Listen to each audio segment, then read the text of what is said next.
Okay, today we are going to get to know this old 72 Gillig a lot better than we did in the past.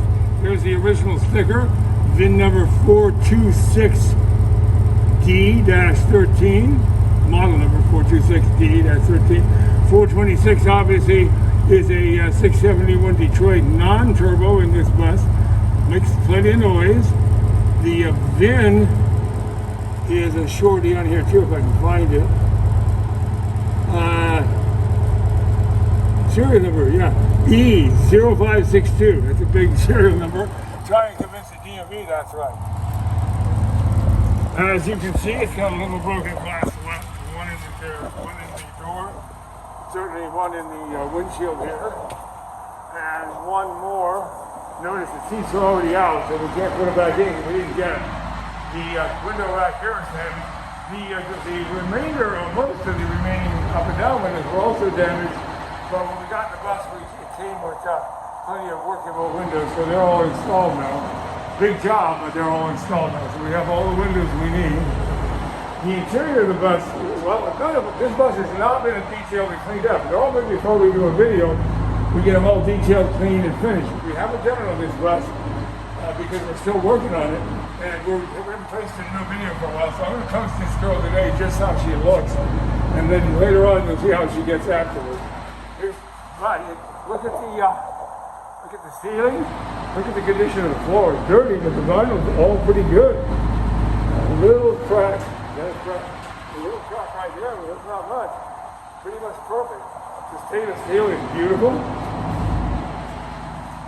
There's a handle and some back there, but nothing serious. The ceiling is amazing. There's no rust.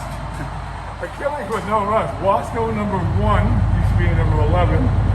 Normally it's always rust down here. It's a desert bus. Sat in the desert since it was new. We just did in Tehachapi, which is high desert. No rust. All Gilligs have rust in those spots. Let me show you outside. Both heaters work. Now they didn't really got it. Heater cores and heater hoses. Fans, who knows what all we had to do. The mirror was gone, we got that done. The gauges that didn't work, we got that done. This switch cluster we got replaced.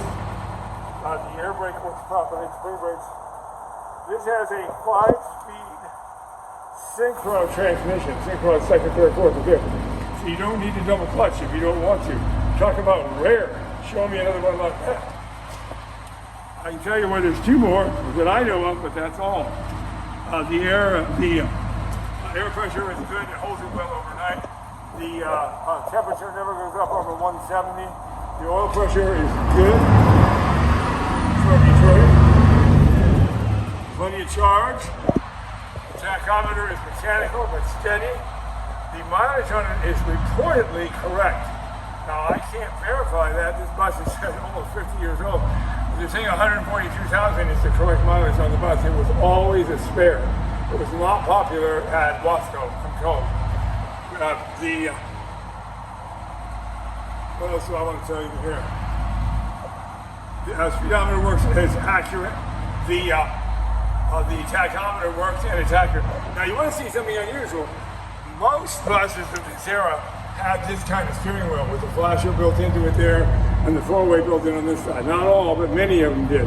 Every one of them by now, that mechanism is worn out, the self-canceling and all that, and they've added a bolt-on strap-on down here for the turn signal and the 4-way flasher, and they deactivated that and they unscrew the handle off the other side.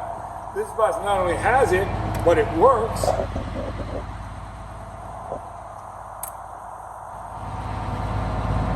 Which would be a strong indication. Where's the other flash? Oh, there it is. There would be a strong indication that's left and right. A very strong indication that this bus is the mileage that they're telling you, because this mechanism in here is an automotive mechanism, not designed for heavy use buses.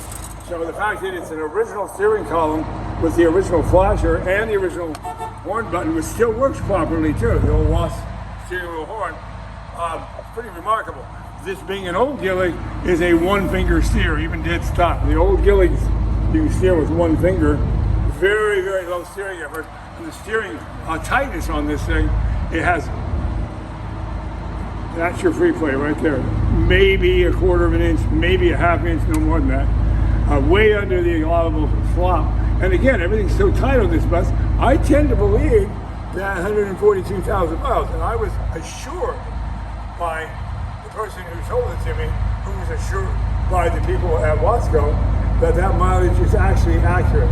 I will not guarantee it, but I guarantee you it's certainly not a high mileage, worn out, tired old bus. This bus has not been run hard or put away wet. Let's go around the outside, take a look. We've done major mechanical on this bus. Major mechanical on this bus. Did not take a complete rebuild, but it took about everything short of that. And it was quite a bit of expense. Up at the top, it has the correct non-visored flashers. It has up above the Central Valley radar device, or sonar, whatever it is, to keep people from running into other vehicles in the fog. I don't know the details, but I'm certainly not going to take it off because it's too rare. Tires are excellent. Body condition is amazing. Hey, it's a Gillig steel. Where's the rust? You tell me. There just isn't any. This is what makes this bus so interesting. There's no rust. When's the last time you saw a 50-year-old steel bus that had no rust and never been repainted? You show me that bus. I'll show you this one. Look at the back. Look down by the rear backup lights where there's always rust. No rust. This side there's some dirt. That's not rust. No rust. No rust. Just came on it. Oh, I found a little piece of rust right there. Does that count on that little chip? That's about the best we got. So here is dirt. This bus has no rust. Look how straight the body is. I don't even see where there's ever been body work on the bus. Bumpers are beautiful and perfectly aligned. Remember, these buses were mostly rear engine, so this compartment is where the 3208 Cat or the old small Cummins would have gone. Obviously, here it's the storage department. Lots of room back here. Down below is a huge amount of room. And then up above, there's also a pretty good space. And you can take this back seat out and make it open up into part of the bus itself if you wish, or redesign.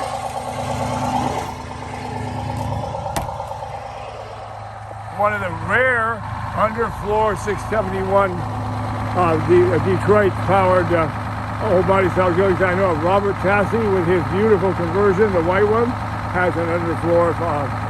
Number 80, the old Paradise bus, which has a 10-speed that is up in Sacramento now, has an underfloor 671. This is only the third one I've ever seen. I'm sure there are more, but I've never seen them. If you have one posted, you'd like to see it. Here's where you can tell the motor's going to be worth. Just by the way it looks. Everything's fresh. It runs so well. It's only a 205, something like that, horsepower engine. Not very powerful. But it's so peppy, you don't mind. Look at the other side of the engine. Again, where's the rust? Show me the rust. Correct Gillig mirror still. Nobody's replaced it. Nobody's torn it off. I'll try not to tear it off today. No rust up here. That's not dirt. That's not rust. But this tire needs to be replaced. The rest of the tires are good, and there was a spare. So this will go on the spare, and the spare will be on the left front. Here's the top side of the engine, where we completely redid all the rack on it. Here's the gauge, the extra gauge. Completely redid the rack. Up above you can see the release handle for the overrun. If you want to shut it off, here's the power steering. Everything's so fresh and clean. The exhaust manifold, which is like new, is fresh.